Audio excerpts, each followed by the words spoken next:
Hi hello ಸ್ನೇಹಿತರೆ, welcome to ನಮ್ಮ ಉದ್ಯೋಗ ಮಾಹಿತಿ. ಸ್ನೇಹಿತರೆ, village administrative officer, village accountant ರಿಕ್ರೂಟ್ಮೆಂಟ್ಗೆ ಸಂಬಂಧಪಟ್ಟಂತೆ ಏನು 29ನೇ ತಾರೀಕು ಸೆಪ್ಟೆಂಬರ್ ಕಡ್ಡಾಯ ಕನ್ನಡ ಎಕ್ಸಾಮಿನೇಷನ್ ನಡೆಯುತ್ತೆ. ಆ ಒಂದು ಕಡ್ಡಾಯ ಕನ್ನಡ ಎಕ್ಸಾಮಿನೇಷನ್ಗೆ ಸಂಬಂಧಪಟ್ಟಂತೆ ಕೆಲವೊಂದಿಷ್ಟು ಟಿಪ್ಸ್ ಆ್ಯಂಡ್ ಟ್ರಿಕ್ಸ್ಗಳ ಬಗ್ಗೆ ಮತ್ತು ಕೆಲವೊಂದಿಷ್ಟು ಮಹತ್ವದ ಸೂಚನೆಗಳ ಬಗ್ಗೆ ಈ ಒಂದು ವಿಡಿಯೋದಲ್ಲಿ ಹೇಳ್ತಾ ಹೋಗ್ತೀವಿ. ಸೊ ವಿಡಿಯೋ ತುಂಬಾ ಇಂಟ್ರೆಸ್ಟಿಂಗ್ ಆಗಿರುತ್ತೆ. ಇದು ಕೇವಲ ಕಡ್ಡಾಯ ಕನ್ನಡಕ್ಕೆ ಮಾತ್ರ ಅಲ್ಲದೆ ಮುಂಬರುವ ಸಾಮಾನ್ಯ ಕನ್ನಡದಲ್ಲಿನ ಪ್ರಶ್ನೆಗೂ ಕೂಡ ಅನ್ವಯ ಆಗುತ್ತೆ. ಸೊ ಈ ಒಂದು ವಿಡಿಯೋನ ಎಲ್ಲ ನಿಮ್ಮ ಒಂದು ಸ್ನೇಹಿತರೊಂದಿಗೆ ಶೇರ್ ಮಾಡಿ ಅಂತ ಹೇಳ್ತಾ ಬನ್ನಿ ಇವತ್ತಿನ ಒಂದು ವಿಡಿಯೋನ ಶುರು ಮಾಡೋಣ. ಸ್ನೇಹಿತರೆ, ಮುಖ್ಯವಾಗಿ ಈ ಒಂದು ವಿಡಿಯೋನ ಶುರು ಮಾಡೋದಕ್ಕಿಂತ ಮುಂಚಿತವಾಗಿ ನಿಮಗೆ ಪ್ರಶ್ನೆ ಪತ್ರಿಕೆಯ ಪ್ಯಾಟರ್ನ್ ಏನಿದೆ ಎಂಬುದನ್ನು ಒಂದು ಸಾರಿ ಜ್ಞಾಪಕ ಮಾಡಿಬಿಡ್ತೀನಿ. ಪ್ರಮುಖವಾಗಿ 100 ಪ್ರಶ್ನೆಗಳನ್ನು ಒಳಗೊಂಡಿರ್ತಕ್ಕಂಥದ್ದು ಮತ್ತು ಪ್ರತಿಯೊಂದು ಪ್ರಶ್ನೆ ಕೂಡ 1.5 ಅಂಕವನ್ನು ಒಳಗೊಂಡಿರ್ತಕ್ಕಂಥದ್ದು. ಒಟ್ಟು 150 ಮಾರ್ಕ್ಸ್ಗೆ ಇರತಕ್ಕಂಥದ್ದು, 2 ಗಂಟೆಗಳ ಕಾಲಾವಕಾಶ ಇರತಕ್ಕಂಥದ್ದು ಮತ್ತು ಯಾವುದೇ ರೀತಿಯಾಗಿರ್ತಕ್ಕಂತಹ ನೆಗೆಟಿವ್ ಅಂದರೆ ಋಣಾತ್ಮಕ ಅಂಕಗಳು ಈ ಒಂದು ಎಕ್ಸಾಮಿನೇಷನಲ್ಲಿ ಇರುವುದಿಲ್ಲ. ಇನ್ನು ಅರ್ಹತೆಗೆ ಪಡೆದುಕೊಳ್ಳಲು ಬೇಕಾಗಿರ್ತಕ್ಕಂತಹ ಕನಿಷ್ಠ ಅಂಕಗಳು ಬಂದ್ಬಿಟ್ಟು 50 ಅಂಕಗಳನ್ನು ನೀವು ಪಡೆದುಕೊಂಡ ನಂತರದಲ್ಲಿ ನೀವು ದಿನಾಂಕ 27/10/2024 ಅಂದರೆ ಅಕ್ಟೋಬರ್ 27ನೇ ತಾರೀಕು ನಡೆಯುವ ಸ್ಪರ್ಧಾತ್ಮಕ ಪರೀಕ್ಷೆಗೆ ಸಂಬಂಧಪಟ್ಟಂತೆ ಅರ್ಹತೆಯನ್ನು ಹೊಂದಿರಿ. ಇನ್ನು ಮುಖ್ಯವಾಗಿ ಅಭ್ಯರ್ಥಿಗಳು ಗಮನದಲ್ಲಿಡಬೇಕಾದ ಅಂಶ ಏನಪ್ಪ ಅಂದರೆ, ನಿಮಗೆ 5ರಿಂದ 10 ನಿಮಿಷಗಳ ಮುಂಚಿತವಾಗಿ ಪ್ರಶ್ನೆ ಪತ್ರಿಕೆಯ ಬುಕ್ಲೆಟನ್ನು ಕೊಟ್ಟಿರುತ್ತೆ. ಅದರಲ್ಲಿ ಮೊದಲು ಇರತಕ್ಕಂತಹ ಸೂಚನೆಗಳನ್ನು ತಪ್ಪದೇ ಓದ್ಕೊಳ್ಬೇಕಾಗತ್ತೆ. ಸೂಚನೆಗಳನ್ನು ಓದಿದ ನಂತರ ನೀವು ಉತ್ತರವನ್ನು ಕೊಡಲಿಕ್ಕೆ ಪ್ರಾರಂಭ ಮಾಡಬೇಕು. ಇನ್ನು ಕೊಠಡಿ ಮೇಲ್ವಿಚಾರಕರು ನೀಡುವ ನಿರ್ದೇಶನಗಳನ್ನು ತಪ್ಪದೇ ಪಾಲಿಸಬೇಕಾಗತ್ತೆ. ಪರೀಕ್ಷಾ ಕೊಠಡಿಯಲ್ಲಿ ಯಾವುದೇ ರೀತಿಯಾಗಿರ್ತಕ್ಕಂತಹ ದುರ್ನಡತೆಯನ್ನು ತೋರಬಾರದು. ಒಂದು ವೇಳೆ ದುರ್ನಡತೆಯನ್ನು ತೋರಿದ ನಂತರದಲ್ಲಿ ನಿಮ್ಮ ಮೇಲೆ ಕ್ರಮ ಕೈಗೊಳ್ಳಬಹುದಾಗಿರ್ತಕ್ಕಂಥದ್ದು. ಈ ನಿಟ್ಟಿನಲ್ಲಿ ಸೌಜನ್ಯದಿಂದ ವರ್ತಿಸಬೇಕಾಗತ್ತೆ. ಇನ್ನು ಮುಖ್ಯವಾಗಿ ಸ್ನೇಹಿತರೆ, ನಿಮಗೆ ಪ್ರಶ್ನೆ ಪತ್ರಿಕೆಗಳನ್ನು ಉತ್ತರಿಸಲಿಕ್ಕೆ ತುಂಬ ಸಮಯ ಇರುವುದರಿಂದ, ಸುಮಾರು 2 ಗಂಟೆಗಳ ಕಾಲ ಅವಕಾಶ ಇರುವುದರಿಂದ ಸರಿಯಾಗಿ ಪ್ರಶ್ನೆಗಳನ್ನು ಓದಿ OMR ಸರಿಯಾದ ರೀತಿಯಲ್ಲಿ ಯಾವ ಪ್ರಶ್ನೆಗೆ ಯಾವ ಉತ್ತರಗಳನ್ನು ತುಂಬಬೇಕು ಎಂಬುದನ್ನು ಸರಿಯಾಗಿ ಓದಿ ನಂತರದಲ್ಲಿ ನೀವು OMRನ್ನು ಫಿಲ್ ಮಾಡಬೇಕಾಗತ್ತೆ. ಪ್ರಮುಖವಾಗಿ ಸ್ನೇಹಿತರೆ, ಇಲ್ಲಿ ಪ್ರಶ್ನೆಗಳನ್ನು ಅರ್ಧ ಓದಿ ಉತ್ತರಿಸಬೇಡಿ. ಏಕೆಂದರೆ ಪ್ರಶ್ನೆಗಳನ್ನು ಸಂಪೂರ್ಣವಾಗಿ ಓದಿ ನಂತರದಲ್ಲಿ ಕೊಟ್ಟಿರ್ತಕ್ಕಂತಹ 4 ಆಪ್ಷನ್ಗಳನ್ನು ಕೂಡ ಸರಿಯಾಗಿ ಓದಿಕೊಂಡು ನಂತರದಲ್ಲಿ ಸರಿಯಾದ ಆಪ್ಷನ್ ಯಾವುದಿದೆ ಅದನ್ನು ಮಾತ್ರ OMR ಸರ್ಕಲಲ್ಲಿ ತುಂಬಬೇಕಾಗತ್ತೆ. ಕೆಲವೊಂದಿಷ್ಟು ಅಭ್ಯರ್ಥಿಗಳು ಅವಸರದಲ್ಲಿ ಪ್ರಶ್ನೆಗಳನ್ನು ಅರ್ಧ ಓದಿ ಉತ್ತರವನ್ನು ನೀಡಲಿಕ್ಕೆ ಹೋಗ್ತಾರೆ. ನಂತರದಲ್ಲಿ ಅವರಿಗೆ ಗೊತ್ತಾಗುತ್ತೆ ಆ ಪ್ರಶ್ನೆ ಈ ರೀತಿ ಕೇಳಿಲ್ಲ ಎಂಬುದು. ಈ ರೀತಿ ಆಗೋದ್ರಿಂದ ಸಾಕಷ್ಟು ಸಮಯ ಇರುತ್ತೆ. ಈ ನಿಟ್ಟಿನಲ್ಲಿ ಪ್ರಶ್ನೆಗಳನ್ನು ಪೂರ್ತಿಯಾಗಿ ಓದಿ ಕೊಟ್ಟಿರುವ ಆಪ್ಷನ್ಗಳನ್ನು ಕೂಡ ಪೂರ್ತಿಯಾಗಿ ನೋಡಿಕೊಂಡು ಸರಿಯಾದ ಆಪ್ಷನನ್ನು ಫಿಲ್ ಮಾಡಬೇಕಾಗತ್ತೆ. ಸ್ನೇಹಿತರೆ, ಮುಖ್ಯವಾಗಿ ನೀವು ಸ್ಪರ್ಧಾತ್ಮಕ ಪರೀಕ್ಷೆಗೆ ಸಂಬಂಧಪಟ್ಟಂತೆ 50 ಅಂಕಗಳನ್ನು ಗಳಿಸಿ ಅರ್ಹತೆಯನ್ನು ಹೊಂದಬೇಕಾದ್ರೆ 100 ಪ್ರಶ್ನೆಗಳಲ್ಲಿ 34 ಪ್ರಶ್ನೆಗಳು ಕರೆಕ್ಟ್ ಆಗಬೇಕಾಗತ್ತೆ. ಅಂದರೆ 34 ಪ್ರಶ್ನೆಗಳಂದರೆ ಪ್ರತಿಯೊಂದು ಪ್ರಶ್ನೆಗೆ 1.5 ಅಂಕದಂತೆ ಒಟ್ಟು 51 ಅಂಕಗಳನ್ನು ಗಳಿಸ್ತೀರಿ. ಹಾಗಂತ ಹೇಳಿ ಕೇವಲ 50-60 ಪ್ರಶ್ನೆಗಳನ್ನು ಟಚ್ ಮಾಡಬೇಡಿ. ಕೊಟ್ಟಿರ್ತಕ್ಕಂತಹ ಎಲ್ಲ 100 ಪ್ರಶ್ನೆಗಳನ್ನು ಕೂಡ ಉತ್ತರಿಸಬೇಕಾಗತ್ತೆ. ಯಾಕಂದರೆ ಇಲ್ಲಿ ಯಾವುದೇ ರೀತಿಯಾಗಿರ್ತಕ್ಕಂತಹ ನೆಗೆಟಿವ್ ಮಾರ್ಕಿಂಗ್ ಇರೋದಿಲ್ಲ.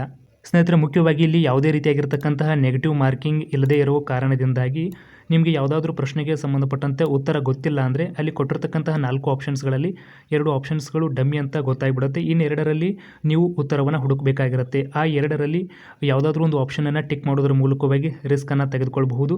ಯಾಕಂದರೆ ಯಾವುದೇ ರೀತಿಯಾಗಿರ್ತಕ್ಕಂತಹ ನೆಗೆಟಿವ್ ಮಾರ್ಕಿಂಗ್ ಇಲ್ಲ. ಹಾಗಂತ ಹೇಳಿ ಯಾವುದೇ ರೀತಿಯಾಗಿರ್ತಕ್ಕಂತಹ OMRನ್ನು ಬ್ಲ್ಯಾಂಕೆಟ್ ಬರಬೇಡಿ. ಎಲ್ಲ 100 ಪ್ರಶ್ನೆಗಳನ್ನು ತುಂಬಿಸಬೇಕಾಗತ್ತೆ.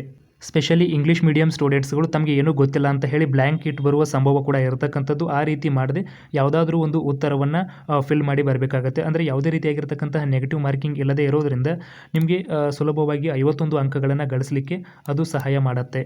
ಇನ್ನು ಮುಖ್ಯವಾಗಿ ಪ್ರಶ್ನೆಗಳಿಗೆ ಯಾವ ರೀತಿಯಾಗಿ ಉತ್ತರವನ್ನು ನೀಡಬೇಕು ಎಂಬುದರ ಬಗ್ಗೆ ನೋಡ್ತಾ ಹೋಗೋದಾದರೆ, ಕೆಲವೊಂದಿಷ್ಟು ಪ್ರಶ್ನೆಗಳಿಗೆ ಸಂಬಂಧಪಟ್ಟಂತೆ ನಮ್ಮ ಜ್ಞಾನದ ಮೇಲೆ ನಾವು ಉತ್ತರವನ್ನು ಮಾಡಬೇಕಾಗಿರುತ್ತೆ. ಅಂದರೆ ಕೆಲವೊಂದಿಷ್ಟು ವ್ಯಾಕರಣಕ್ಕೆ ಸಂಬಂಧಪಟ್ಟಂತೆ ಅವುಗಳನ್ನು ಓದಿದರೆ ಮಾತ್ರ ಅವುಗಳನ್ನು ಉತ್ತರಿಸಲು ಸಾಧ್ಯವಾಗುತ್ತೆ. ಇನ್ನು ಕೆಲವೊಂದಿಷ್ಟು ಪ್ರಶ್ನೆಗಳು ಯಾವ ರೀತಿಯಾಗಿರುತ್ತೆ ಅಂದರೆ ನಮ್ಮ ದೈನಂದಿನ ಜೀವನದಲ್ಲಿ ನಾವು ಬಳಸ್ತಾ ಇರ್ತೀವಿ. ಉದಾಹರಣೆಗೆ ನುಡಿಗಟ್ಟುಗಳಾಗಿರಬಹುದು, ಸಮಾನಾರ್ಥಕ ಪದಗಳಾಗಿರಬಹುದು, ಗಾದೆ ಮಾತುಗಳಾಗಿರಬಹುದು, ವಚನಗಳಾಗಿರಬಹುದು, ವಿರುದ್ಧಾರ್ಥಕಗಳಾಗಿರಬಹುದು, ಜೋಡು ನುಡಿಗಳಾಗಿರಬಹುದು, ಅನುಕರಣ ಅವ್ಯಯಗಳಾಗಿರಬಹುದು, ದ್ವಿರುಕ್ತಿಗಳಾಗಿರಬಹುದು, ಒಗಟನ್ನು ಬಿಡಿಸಿ ಬರೆಯುವುದಾಗಿರಬಹುದು, ಪದಗಳ ಜೋಡಣೆ ಆಗಿರಬಹುದು. ಇವುಗಳ ಬಗ್ಗೆ ಸ್ವಲ್ಪ ಜ್ಞಾನ ಇದ್ದರೆ ಸಾಕು, ಸುಮಾರು 40ರಿಂದ 50 ಪ್ರಶ್ನೆಗಳನ್ನು ಸರಿ ಮಾಡಬಹುದು. ಸ್ನೇಹಿತರೆ, ಮುಖ್ಯವಾಗಿ ಕೆಲವೊಂದು ಪ್ರಶ್ನೆಗಳಿಗೆ ಸಂಬಂಧಪಟ್ಟಂತೆ ನಾನು ಈ ಪ್ರಶ್ನೆ ಓದಿಲ್ಲ ಎಂದು ಬಿಡಬೇಡಿ ಮತ್ತು ಯಾವುದೋ ಒಂದು ಆಪ್ಷನ್ ಹಾಕೋಣ ಎಂಬ ಭಾವನೆಯೂ ಕೂಡ ಬೇಡ. ಮುಖ್ಯವಾಗಿ ಕೆಲವೊಂದಿಷ್ಟು ಪ್ರಶ್ನೆಗಳನ್ನು ಸರಿಯಾಗಿ ಥಿಂಕ್ ಮಾಡೋದರ ಮೂಲಕವಾಗಿ ಎಲ್ಲೋ ಕೇಳಿದ ಹಾಗೆ ಅಥವಾ ಹೇಳಿದ ಹಾಗೆ ಅಥವಾ ಸ್ವಲ್ಪ ವಿಚಾರ ಮಾಡೋದರ ಮೂಲಕವಾಗಿ ನೀವು ಉತ್ತರವನ್ನು ಸುಲಭವಾಗಿ ನೀಡಬಹುದಾಗಿರ್ತಕ್ಕಂಥದ್ದು ಮತ್ತು ಸುಲಭವಾಗಿ ಅಂಕವನ್ನು ಕೂಡ ಗಳಿಸಬಹುದಾಗಿರ್ತಕ್ಕಂತಹದ್ದು. ಈ ನಿಟ್ಟಿನಲ್ಲಿ ಕೆಲವೊಂದಿಷ್ಟು ಟ್ರಿಕ್ಸ್ಗಳನ್ನು ಹೇಳ್ತಾ ಹೋಗ್ತೀನಿ. ಮುಖ್ಯವಾಗಿ ಸ್ನೇಹಿತರೆ, ಕೆಲವೊಂದಿಷ್ಟು ಪ್ರಶ್ನೆಗಳಿಗೆ ವಿಚಾರವನ್ನು ಮಾಡಬೇಕಾಗತ್ತೆ. ಫಾರ್ ಎಕ್ಸಾಂಪಲ್, ಈ ಒಂದು ಪ್ರಶ್ನೆಯನ್ನು ಕೊಟ್ಟಿದ್ದೀನಿ ನೋಡಬಹುದು. ಗುಂಪಿಗೆ ಸೇರದ ಪದವನ್ನು ಗುರುತಿಸಿ ಅಂಥೇಳಿ. ಇದರಲ್ಲಿ ಆಪ್ಷನ್ ಬಂದು ನಗು, ತಿನ್ನು, ಕುಡಿ ಮತ್ತು ನೋಡು ಅಂತ ಇರತಕ್ಕಂತಹದ್ದು. ಎಲ್ಲ ಪದಗಳು ಕೂಡ ಕ್ರಿಯಾಪದಗಳೇ ಆಗಿದ್ದು ಈ ಗುಂಪಿಗೆ ಸೇರದ ಪದವನ್ನು ಗುರುತಿಸಲಿಕ್ಕೆ ಸ್ವಲ್ಪ ಕಷ್ಟ ಆಗಬಹುದು. ಬಟ್ ಸೊ ಈ ಒಂದು ಟ್ರಿಕ್ ಗೊತ್ತಿದ್ದರೆ ನಿಮಗೆ ಪ್ರಮುಖವಾಗಿ ಸಕರ್ಮಕ ಧಾತು ಮತ್ತು ಅಕರ್ಮಕ ಧಾತುಗಳು, ಟ್ರಾನ್ಸಿಟಿವ್ ವರ್ಬ್ ಮತ್ತು ಇನ್ ಟ್ರಾನ್ಸಿಟಿವ್ ವರ್ಬ್ ಅಂತ ಹೇಳಿ ಇಂಗ್ಲೀಷ್ ಮೀಡಿಯಮ್ದವರು ಕೂಡ ಅದನ್ನು ನೋಡಿರ್ತೀರಿ. ಸೊ ಈ ನಿಟ್ಟಿನಲ್ಲಿ ಆ ಒಂದು ಟ್ರಿಕ್ಸ್ಗಳನ್ನು ಬಳಸೋದ್ರ ಮೂಲಕವಾಗಿ ಗುಂಪಿಗೆ ಸೇರದ ಪದವನ್ನು ಈಸಿಯಾಗಿ ಗುರುತಿಸಬಹುದಾಗಿರ್ತಕ್ಕಂಥದ್ದು. ಫಾರ್ ಎಕ್ಸಾಂಪಲ್ ಸ್ನೇಹಿತರೆ, ನಗು ಅಂದರೆ ಸುಮ್ಮನೆ ನಗ್ತಾ ಇರಬೇಕು, ಏನು ನಗು ಅಂಥೇಳಿ ಇಲ್ಲಿ ರಿಕ್ವೈರ್ ಆಗೋದಿಲ್ಲ. ಆದರೆ ತಿನ್ನು ಅಂದರೆ ಇಲ್ಲಿ ಏನು ಎಂಬುದು ಬೇಕಾಗತ್ತೆ, ಕುಡಿ ಅಂದರೆ ಏನನ್ನ ಕುಡಿ ಎಂಬುದು ಕೂಡ ಬೇಕಾಗತ್ತೆ, ನೋಡು ಅಂದರೆ ಏನನ್ನ ನೋಡು ಎಂಬುದು ಕೂಡ ಬೇಕಾಗತ್ತೆ. ಆದರೆ ನಗು ಅಂದರೆ ಏನನ್ನ ನಗುವುದು ಎಂಬುದು ಅಪಾರ್ಥ ಆಗುತ್ತೆ. ಈ ನಿಟ್ಟಿನಲ್ಲಿ ನಾವು ನಗು ಅಂದರೆ ಸುಮ್ಮನೆ ನಗ್ತಾ ಇರಬೇಕು, ಏನು ಎಂಬ ಅಂಶ ಇಲ್ಲಿ ಕರ್ಮಪದ ಬರುವುದಿಲ್ಲ. ಆದ್ದರಿಂದ ಇಲ್ಲಿ ಆನ್ಸರ್ ಬಂದ್ಬಿಟ್ಟು ನಗು. ಇನ್ನು ಇದೇ ವಿಚಾರಣೆಗೆ ಸಂಬಂಧಪಟ್ಟಂತೆ ಎರಡನೇ ಪ್ರಶ್ನೆಯನ್ನು ಕೂಡ ನೋಡಬಹುದು. ಇಲ್ಲಿ ಕಾಲಸೂಚಕ ಪ್ರತ್ಯಯಗಳು ಯಾವುವು ಎಂಬ ಪ್ರಶ್ನೆಯನ್ನು ಕೇಳಲಾಗಿದೆ. ಅಂದರೆ ಟೈಮ್ ಇಂಡಿಕೇಟರ್ಸ್ ಅಂಥೇಳಿ. ಪ್ರಮುಖವಾಗಿ ಆಪ್ಷನ್ಸ್ ಎ ಕ, ಇಗ, ತನ ಮತ್ತು ಆಪ್ಷನ್ ಬಿ ಇತಿ, ಮತಿ, ಸತಿ ಮತ್ತು ಆಪ್ಷನ್ ಸಿ ಅವನು, ಅವಳು, ಅದು ಮತ್ತು ಆಪ್ಷನ್ ಡಿ ಉತ್, ದ ಮತ್ತು ವ. ಪ್ರಮುಖವಾಗಿ ಇದರಲ್ಲಿ ಗೊತ್ತಾಗುತ್ತೆ ಸ್ನೇಹಿತರೆ, ನಿಮಗೆ ಎರಡು ಆಪ್ಷನ್ಸ್ಗಳು ಡಮ್ಮಿ ಇರತಕ್ಕಂಥದ್ದು ಅಂತ ಹೇಳಿ. ಒಂದು ಅವನು, ಅವಳು, ಅದು ಇದು ಸರ್ವನಾಮ ಆಗತ್ತೆ. ಇತಿ, ಮತಿ, ಸತಿ ಇದು ಕೂಡ ಆಗೋದಿಲ್ಲ. ಇದರಲ್ಲಿ ನಿಮಗೆ ಕನ್ಫ್ಯೂಷನ್ಸ್ ಇರತಕ್ಕಂಥದ್ದು ಕ, ಇಗ, ತನ ಮತ್ತು ಉತ್, ದ, ವ.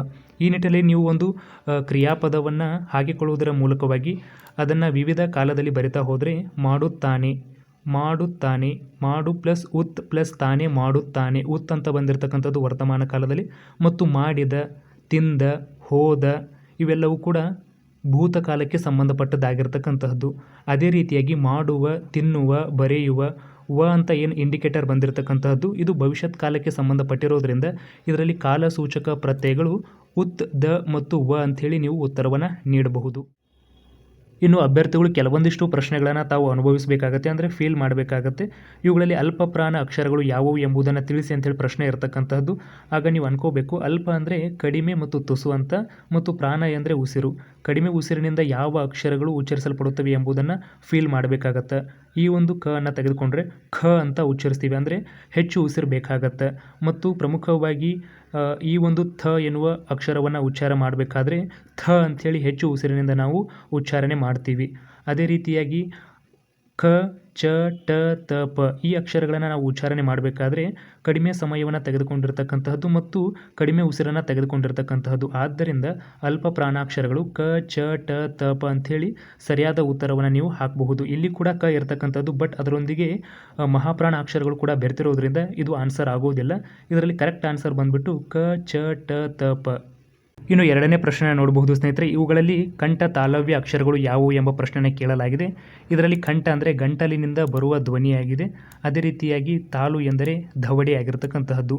ಪ್ರಮುಖವಾಗಿ ಇಲ್ಲಿ ಆಪ್ಷನಲ್ಲಿ ನೀಡಿರತಕ್ಕಂತಹ ಯಾವ ಅಕ್ಷರಗಳು ಕಂಠದಿಂದಲೂ ಮತ್ತು ದವಡೆಯಿಂದಲೂ ಉಚ್ಚರಿಸಲ್ಪಡುತ್ತವೆ ಅಂಥೇಳಿ ಕೇಳಲಾಗಿರ್ತಕ್ಕಂಥದ್ದು. ಇದರಲ್ಲಿ ಆಪ್ಷನ್ಸ್ ಡಿ ಅನ್ನು ನೋಡೋದಾದರೆ ಪ, ಫ, ಬ, ಭ, ಮ ಇದಕ್ಕೆ ಉಚ್ಚಾರವನ್ನು ಮಾಡಲಿಕ್ಕೆ ನಮಗೆ ತುಟಿಗಳ ಸಹಾಯ ಬೇಕಾಗುತ್ತೆ. ಆದ್ದರಿಂದ ಇದು ಕಂಠ ತಾಲವ್ಯಕ್ಕೆ ಸಂಬಂಧಪಟ್ಟಂತೆ ಸರಿಯಾದ ಉತ್ತರ ಅಲ್ಲ.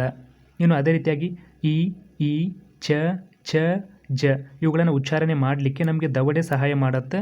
ಆದರೆ ಪ್ರಮುಖವಾಗಿ ಅವರು ಕೇಳಿರ್ತಕ್ಕಂತಹದ್ದು ಕಂಠವು ಕೂಡ ಸಹಾಯ ಮಾಡಬೇಕಂಥೇಳಿ, ಆದ್ದರಿಂದ ಇದು ಕೂಡ ಸರಿಯಾದ ಉತ್ತರ ಅಲ್ಲ.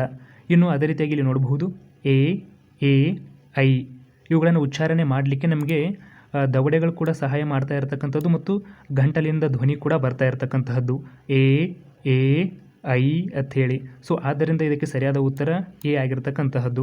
ಇನ್ನು ಕೊನೆಯದಾಗಿ ಸ್ನೇಹಿತರೆ, ಕೆಲವೊಂದಿಷ್ಟು ಪ್ರಶ್ನೆಗಳಿಗೆ ಸಂಬಂಧಪಟ್ಟಂತೆ ಎಲ್ಲೋ ಹೇಳಿದ ಹಾಗೆ ಅಥವಾ ಎಲ್ಲೋ ಕೇಳಿದ ಹಾಗೆ ಮತ್ತು ಅನುಭವಿಸಿದ, ಅನಿಸಿಕೊಂಡ ವಿಚಾರಗಳಿಗೆ ಸಂಬಂಧಪಟ್ಟಂತೆ ಇರತಕ್ಕಂತಹದ್ದು ಅಂತಹ ಪ್ರಶ್ನೆಗಳು ಕೂಡ ಇರತಕ್ಕಂತಹದ್ದು. ಅವುಗಳನ್ನು ಸರಿಯಾಗಿ ಬಳಕೆ ಮಾಡಬೇಕಾಗತ್ತೆ. ಫಾರ್ ಎಕ್ಸಾಂಪಲ್ ಇಲ್ಲಿ ಗಾಳಿ ಬಿಟ್ಟಾಗ ಡ್ಯಾಶ್ ಡ್ಯಾಶ್ ಗಾದೆಯನ್ನು ಪೂರ್ಣಗೊಳಿಸಿ ಅಂಥೇಳಿ.